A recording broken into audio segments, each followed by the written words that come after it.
In Noah's day there was a double curse upon the earth as a result of Adam's transgression and Cain's tragedy, but notwithstanding this, the face of nature had not much changed.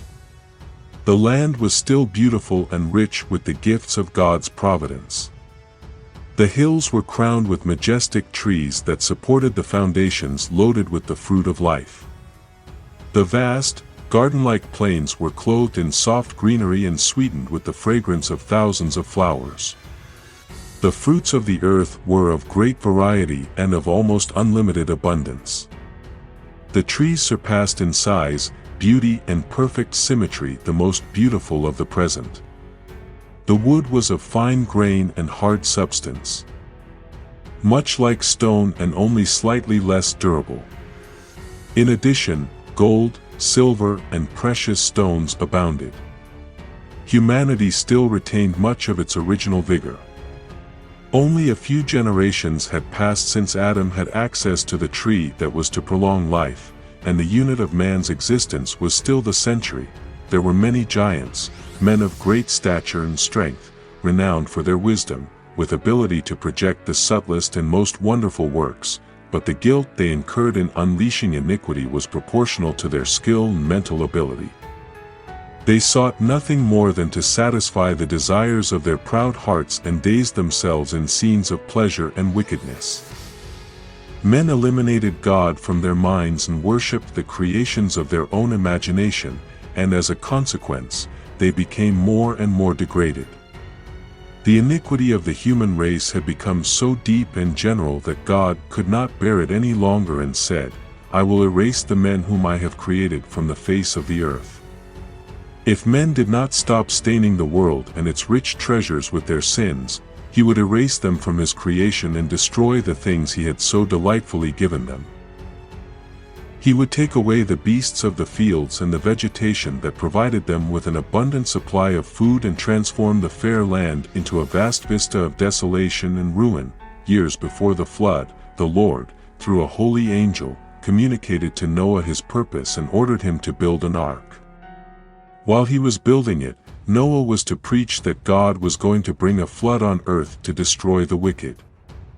Those who believed in the message and prepared for that event through repentance and reformation would be forgiven and saved. Enoch had repeated to his sons what God had told him about the flood, and Methuselah and his sons who heard Noah's preaching helped him build the ark.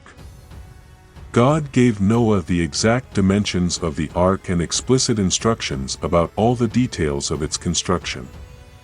God commanded Noah, "Enter you and your family in the ark, because only you have I seen righteous before me in this generation." So Noah and his family were in the ark and Jehovah closed the door on them.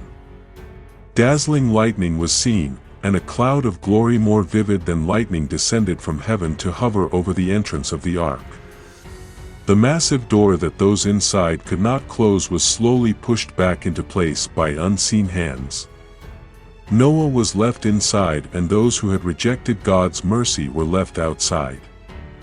The seal of heaven was placed on the door. God had closed it and only God could open it. For 7 days after Noah and his family had entered the ark, there were no signs of the impending storm. During that time, his faith was tested, and it was a moment of triumph for the outside world. The apparent delay confirmed the mistaken belief that the flood would not occur. But on the 8th day, dark thunderclouds covered the skies and began a crash of thunder and a flash of lightning. Soon, large drops of water began to fall.